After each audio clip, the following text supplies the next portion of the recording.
স্বরাষ্ট্র উপদেষ্টা lieutenant general অবসরপ্রাপ্ত জাহাঙ্গীর আলম চৌধুরী তিনি যে মন্তব্যটি করেছেন আপনারা নিশ্চয়ই শুনেছেন যে দেশে কোনো জঙ্গিবাদ নেই, বাংলাদেশের মানুষের সহায়তায় এখানে জঙ্গিবাদ নির্মূল করা হয়েছে। প্রথম প্রশ্ন হচ্ছে, জঙ্গিবাদ নির্মূল অভিযান বাংলাদেশে অন্তর্বর্তী সরকারের সময় কখন হলো?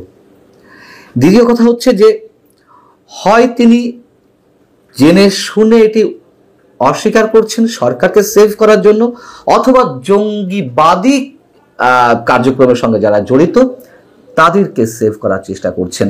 আমি কোনো ধরনের বিশ্লেষণ করব না, শুধু তার বক্তব্য, সরকারের পুলিশ বাহিনীর ঊর্ধ্বতন কর্মকর্তাদের বক্তব্য এবং আন্তর্জাতিক গণমাধ্যম বিবিসি, ডয়েচে ভেলে, আন্তর্জাতিক বার্তা সংস্থা রয়টার্স থেকে শুরু করে নিউ ইয়র্ক টাইমস যা যা বলছে শুধু ছোট করে একটু মনে করিয়ে দিয়ে স্বরাষ্ট্র উপদেষ্টা আমাদের লেফটেন্যান্ট জেনারেল জাহাঙ্গীর আলম চৌধুরীকে অনুরোধ করব, আত্মতৃপ্তির ঢেকুর তুলে কোনো লাভ নেই।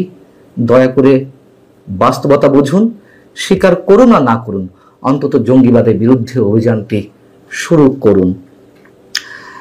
আমরা তো জানি যে মালয়েশিয়ায় যে আন্তর্জাতিক জঙ্গি সংগঠন ইসলামিক স্টেটের একটি নেটওয়ার্ক ভেঙে দেওয়ার দাবি জানিয়েছে মালয়েশিয়া সরকার, এবং তারা কিভাবে ফান্ড ক্রিয়েট করছিল, এই ফান্ড বাংলাদেশে কিংবা অন্য কোনো রাষ্ট্রে সিরিয়াতে পাঠানো হচ্ছিল কিনা সে বিষয়ে তারা তদন্ত করছে। এই বিষয়টিকে সামনে রেখে মালয়েশিয়ার পুলিশ প্রধান খালিদ ইসমাইল তিনি যে বক্তব্যটি দিয়েছেন গণমাধ্যমে, সেটি আন্তর্জাতিক বিভিন্ন গণমাধ্যমে উঠে এসেছে, স্থানীয় গণমাধ্যমে বলার সঙ্গে সঙ্গে তার বক্তব্য ছিল যে এই দলটি সিরিয়া এবং বাংলাদেশে আইএস কর্মকাণ্ড পরিচালনার জন্য তহবিল জোগাড় করত এবং প্রত্যেক সদস্যকে সদস্য ফি হিসেবে 500 রিঙ্গিত বা বাংলাদেশি টাকায় 14,000 টাকা করে দিতে হতো। এটা ইচ্ছাধীন ছিল, কেউ বেশি দিত কেউ কম দিত। মালয়েশিয়ার যে সংবাদ মাধ্যম দ্য স্টার সেটি বলছে যে গেরাকান মিলিটান্ট র্যাডিক্যাল বাংলাদেশ বা জিএমআরবি নামে হোয়াটসঅ্যাপ ও টেলিগ্রামে তারা তাদের কর্মকাণ্ড পরিচালনা করত। ডয়েচে ভেলে, আন্তর্জাতিক বার্তা সংস্থা ডয়েচে ভেলে বাংলাদেশে জঙ্গিবাদ নিয়ে একটি প্রতিবেদন প্রকাশ করেছে গত কয়েকদিন আগে, হলি আর্টিজান হামলার 9 বছর পূর্তিতে। ডয়েচে ভেলে দেওয়া সাক্ষাৎকারে আমাদের মেট্রোপলিটন পুলিশ প্রধান ডিএমপির পুলিশ কমিশনার তিনি বলছেন, বাংলাদেশে কোনো জঙ্গি নাই, বাংলাদেশে আছে ছিনতাইকারী। আমাদের কোনো মন্তব্য নেই। কোন ধরনের কত গুরুত্বপূর্ণ একটি সংবাদের সঙ্গে তিনি ছিনতাইকারী প্রসঙ্গ নিয়ে আসছেন, কতটা হেলাফেলা করা।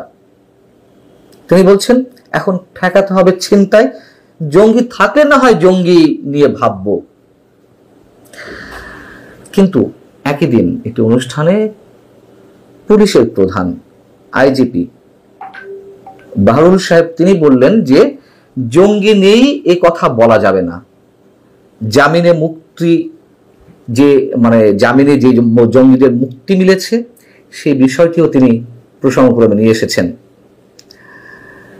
এখানে বলা হচ্ছে বা তিনি বলছেন, বিগত সরকারের সময় গ্রেপ্তারকৃতদের অনেকেই জঙ্গি ছিল, আবার অনেককেই ট্যাগ দিয়ে জেলে আটকা রাখা হয়েছিল।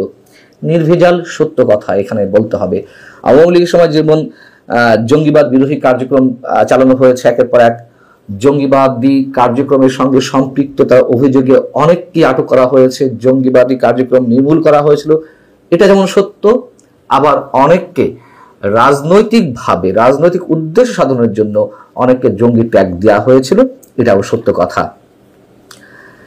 ডয়েচে ভেলে পুলিশের সূত্র থেকে প্রাপ্ত তথ্য নিয়ে বলছে, গত 5 আগস্ট আওয়ামী লীগ সরকার পতনের পর সারা দেশ থেকে বিভিন্ন ধরনের 5,750টি আগ্নেয়াস্ত্র লুট হয়। এর মধ্যে 4,331টি আগ্নেয়াস্ত্র উদ্ধার করা হয়েছে, কিন্তু এখনো 1,419টি লুণ্ঠিত অস্ত্র উদ্ধার হয়নি।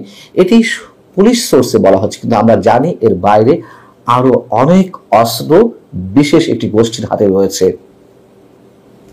ডয়েচে ভেলে বলছে, লুট হওয়া 6,51,609টি বিভিন্ন ধরনের গোলা বারুদের মধ্যে 3,88,456টি গোলা বারুদ উদ্ধার হলেও 2,63,153টি গোলা বারুদ এখনো উদ্ধার হয়নি। শুধু গোলা বারুদ কেন, অভ্যুত্থানে যেই স্নাইপার রাইফেল ব্যবহার হয়েছে সেইগুলোরও তো কোনোটি উদ্ধার করা হচ্ছে, যদিও ব্যাপক সংখ্যক এই ধরনের অস্ত্র যেগুলো সেনাবাহিনী ব্যবহার করার কথা সেগুলো অনেকের হাতে রয়েছে এখনো পর্যন্ত। কারা পরিদর্শক তিনি কি বলছেন ডয়চে ভেলেকে? কারা পরিদর্শক brigadier general Syed Mohammad Motar Hossain Deutsche Welle এটি কোট করেছে, আর সংবাদ সম্মেলনেও তিনি বলছেন, জুলাই আগস্টে আন্দোলনের সময় দেশের বিভিন্ন কারাগার থেকে 2,200 বন্দী পালিয়ে গিয়েছিল। জঙ্গিবাদ কার্যক্রমের সঙ্গে যারা সম্পৃক্ত বা অভিযুক্ত তাদের সম্পর্কে এখানে বলা হচ্ছে। সেই বন্দীদের মধ্যে ফাঁসির দণ্ডপ্রাপ্ত আসামি ছাড়াও বিভিন্ন মেয়াদে সাজাপ্রাপ্ত অপরাধীরা ছিলেন।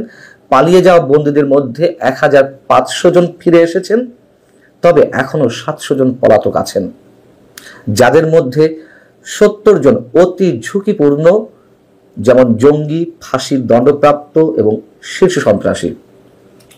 কার কথা আমরা বিশ্বাস করব? আমাদের স্বরাষ্ট্র উপদেষ্টা এবং ডিএমপি কমিশনার, নাকি পুলিশের প্রধান এবং কারা পরিদর্শকের বক্তব্য? এবং কি ঘটেছে সেগুলো তো আমরা জানি। আমরা জানি না বিভিন্ন মিছিলে